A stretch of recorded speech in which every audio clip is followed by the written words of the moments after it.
Hulisani Ravele. Welcome to On the Bookshelf. Joining me today is one of my favorite humans on earth, but professionally, I must introduce him as what he does in his real life. He is the director and co-founder of marketing communications as well as experiential agency Blank Canvas. His name is Loyiso Mdebuka and he's joining me from Cape Town. Hello, my friend. How are you? Hello there. Such an honor to be here. Thank you for having me. My friend, you once referred me to a book, and since then I was like, nah, my friend is a bookworm. If I'm going to be speaking to entrepreneurs about books that have shaped who they are and their journey, you're definitely one of the people I'd love to speak to.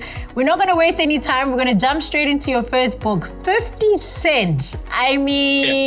First of all, the fact that he's an author just blows my mind. Listen, so funny enough, I can't show you the book physically because it was an audio book. It was actually recommended by a friend of mine who said, you should definitely listen to 50 Cent's audiobook because he narrates the whole book.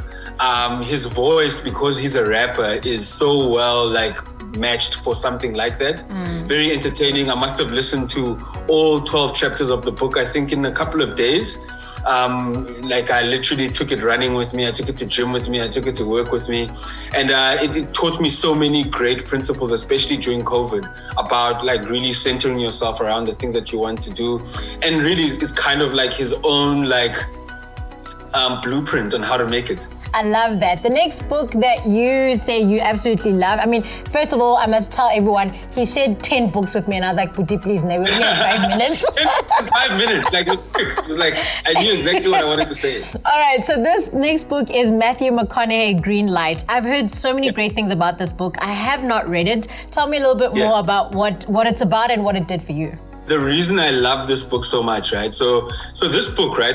I actually bumped into a friend of mine on a flight, and we were talking about the books that we were reading, and then he showed me this one, and the first page basically had pictures, and I was like, wow, this is actually a kind of Matthew McConaughey's journal. And then the second best thing that I did was actually also get the audiobook. And Matthew McConaughey being an actor, a voice artist, an Oscar winner. Oh, that must sound so good. Amazing. Yeah. So in fact, I actually haven't read the physical book. I only got it because I love the audiobook so much and I just wanted to have something physical to have at home. But Matthew McConaughey's book is really just about life lessons around. He has this concept of green lights are when things open up and the universe says, yes, go for the thing that you wanted. And he also has the concept of red lights and orange lights of when sometimes it's not the right time or when God is saying no for this thing to happen right now. And sometimes red lights turn into green lights and red lights are not always kind of made against you, they're made for you. Sometimes you're just not ready for that opportunity. That is so true. And don't you find that it happens in business as well, where you sometimes think to yourself, why am I not getting this deal? Ganti, it's actually helping you because you're perhaps not ready as an entrepreneur and you don't have everything in place to scale. So it's kind of like a red for now, but put in the work and it can change into a green light. Yeah, and as a creative, it was perfect for me because there's this one passage that I keep playing over and over where he says, just to paraphrase, before you can dance, you need to choreograph. Before you can go out there, you need to organize. If you want your creativity to be impactful, you need to organize all your spaces around you. And for me, as a business, I'm sure everyone's learned as an entrepreneur right now, if you had scaled up your business and things weren't going so well, you had to take a few steps back. You had to reorganize yourself so that you can go out and do what you want. So for me, the book came at a perfect time. And funny enough, it is my latest read at the moment. That's beautiful. Before you dance, you need to choreograph. I am taking that into business. I'm going to say it's your second last book, but it's the last book now. Kaya Dlanga, these things really happened to me. This is one of my favorite reads. Why did you? I was interested to hear why that impacted your entrepreneurial journey. Okay, 2 reasons, right? So this book, it was the first time that I'd actually picked up a Kaya Dlanga book. I had heard of his books before. And for me, the thing that, other than knowing him personally and wanting to support him, for me, I was just astounded by the way that he writes his words and the fact that he's so, he knows how to express himself. And for me, that's one thing that I really want to learn personally. And then the thing that really, really made me happy about this book is that when he was doing the launches around the country, we were the official stop for him at Lloyd Sessions to do his book drop in Langa of all places. Wow. So for me, it brings back such great memories to being able to take such an impactful book into one of the townships that I love in Cape Town and really bringing it closer to the people. And it's really what he's all about. Everything that he writes is about people. So I absolutely love it. It reminds me of who you are as an entrepreneur. If there's one thing about Loyiso that you can never disconnect him from, it's his love for home, it's his love for his origins, for his people, and to always take back the great work that you're doing, in the city, in the nice part of Cape Town, and taking it back home to be like, look, we can do the same thing here, and how do I help to empower you? So really, really dope. Your last book is not actually a book, but it's on the list. Your personal journal. Tell me about that.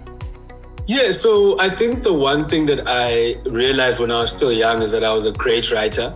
I've always been able to express myself in words. I've realized the impact of your own words on yourself. We all write thoughts, we all go through things. So the thing that I started a couple of years ago was first recording my thoughts verbally. So I use the voice recorder, voice memos on my phone a lot.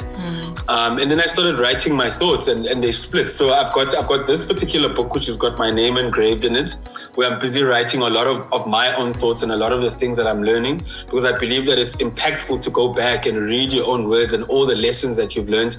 And guess who maybe at one point, a sibling might pick it up and go, hey, this is amazing to read, So I would advocate very much, if you're on the journey of entrepreneurship, for you to keep a personal journal. It'll keep you sane. And then the other book that I've been writing, funny enough, and it's a journal I've been keeping. I've literally been writing letters to my siblings, to my unborn kids, because I don't have kids yet. And I've just been writing letters to them on things that I'm experiencing and things that how they could deal with them. So those are the two parts of my journal, and I think it's super important to have one.